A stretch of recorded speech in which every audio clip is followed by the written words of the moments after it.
What's up, guys? It's your favorite QB coach, and give me 6 months of your time, and I'll give you the best golf swing of your life.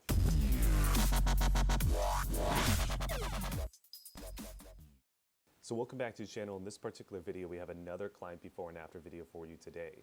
And if you were struggling with cross the line at the top, steepening the club shaft in transition, and then flattening too late, well, this is the perfect video for you. Let's go ahead and jump in. So like we said in the intro, this particular client was struggling with the cross-line club shaft position at the top, and then he was actually steepening the club shaft in transition. So in this particular video, I want to heavily focus in on the wrist conditions as well as the arm conditions that we used to be able to fix this client's golf swing, because it was really important to establish the opposite how much and then the timing of this to be able to make this change. And I want you guys to really understand this, so let's go ahead and jump in. But before we go ahead and take a look at all of that, let's go play the before swing first, then the after swing, and then we're going to come back and talk about what we're going to be discussing in this particular video. So this is going to be the before swing here. So there's the cross the line right there, steep in transition. And that'll be the before swing. Let's go ahead and take a look at the after swing. So as we can see now, top of swing, we're seeing that the club shaft is slightly laid off, a lot more flatter in transition with the club shaft. And that would be the after swing right there. So as you can see, there's some really massive differences at the top of the swing position as well as the transition. And then also throughout position 5, position 5.75, and P6, there's also some pretty big changes as well. So let's go ahead and start off with the top of swing position. We're going to really get into kind of the wrist conditions and arm movements that we did, the feelings of it, to be able to get these changes at the top of swing. All right, so first off, for people who don't know what cross the line is, I'm sure a lot of you guys do, but for people who don't, whenever you see the club head to the left of the hands for a left-handed golfer, that would be cross the line from this view that we're currently looking at. And then when you see the club head to the right of the hands, that would be more so laid off, which is going to be, again, our particular preference. So when it comes to cross the line, it's really the timing of what wrist conditions you use. So to give you an example in this before swing here, as we get to position 3, you can probably note that the club shaft looks like it's in a pretty good spot here. However, as he starts to approach the top of the swing, he actually does something which is called supinating with his right wrist. And then from there, he also moved his right arm in this fashion as well, and that's what caused the club shaft to get crossed at the top of the swing, as you can clearly see right here. So for us, whenever we see this and we want to do something different like getting laid off, well, we need to do the opposite motion. Oftentimes I think you guys try to figure out different body parts or different motions to fix than just the original issue, and I think that's not necessarily the correct approach. So what I would recommend is let's just do the opposite, and in this particular case, instead of going like this with the right wrist and forearm, we wanted to go this way, which would be the opposite way, right? That would be pronation. So that would be the opposite. Now the next question we have to ask ourselves is, okay, how much more of that do we need to feel to be able to get into the correct top of swing position? And not only how much more, when do we need to start to do it, right? When should we start to do it? When should we reach that full amount that we're trying to do? And then how long should we hold that feeling for to be able to get the correct top of swing, and then also the transition and all those good things? So when it came to the after swing, when we first started to do this, how much feeling, we weren't too specific with the timing of it. So what ended up happening was, and it's not this swing that you're seeing here, but in some other swings, we started to find that the takeaway was getting well too far inside.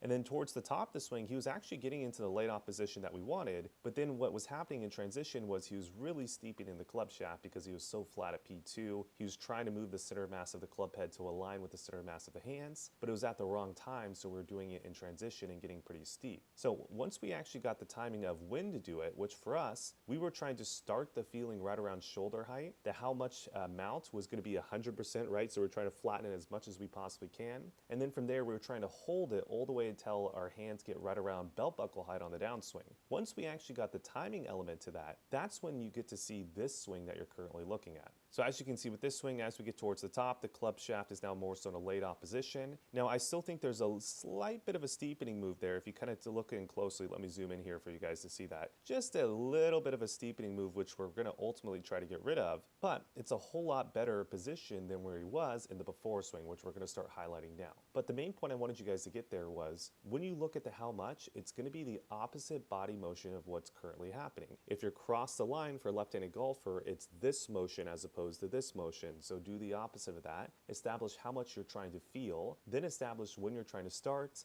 when you're trying to reach that how much feeling, and then how long you're going to hold. If you can do that and you can mess around with the numbers, you're going to be able to change your swing, I guarantee it. All right, so moving down to position 5. So because we were able to change the top of swing in transition with that feeling that we discussed, what we were ultimately able to do was get this position 5 to, first off, where the club shaft was going to be in a lot more flatter position, right? So he's over at 32 degrees, as opposed to before over here, he was right around 18 degrees, right? So that's a massive shift with the plane of the swing at this point in the golf swing. But also, we were also able to change the hand movement, which was also nice as well. Now, we focused a little bit on how to change the hand movement, but we weren't really too hyper-focused on it. And actually, what we ended up finding at first was, which was really interesting, when we did try to work on flattening of the club shaft, he actually started to move the hands too far behind him in the after swing, which was actually really interesting. And I've seen a few people recently do this as well. So what we actually ended up having to teach him was the skill set of how to flatten the club shaft without trying to do it with the hands moving behind you. And I'm going to talk about that for a little bit here, because I think some of you guys out there might struggle with this as well. See, oftentimes you guys see this before swing, and you start to get obviously steep with the club shaft, the hands are moving too far out. So whenever we start to teach you to flatten the club shaft as a feeling, right? Again, we don't want you to actually physically flatten the club, but as a feeling, once we start to teach you that, some of you guys out there start to push those hands too far behind you. So if that is the case and you're trying to work through the how much and when framework and you start to see your hands move too far behind you, this would be one of the few times where I'd say I would like you to stop focusing on trying to do this motion for a second, go to what's called a one-part stop and go at position 4,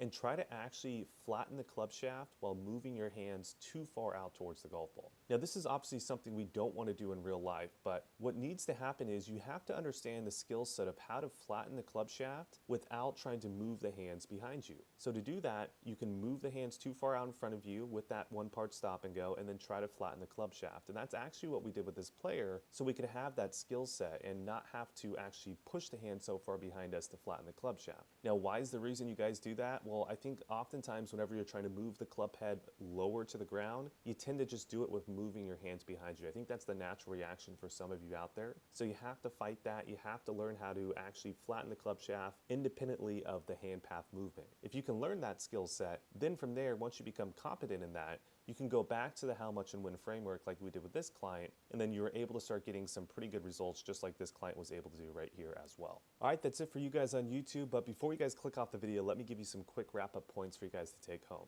So whenever you're trying to change your swing, it's really important to establish what you're currently doing and then what would be the opposite motion of that.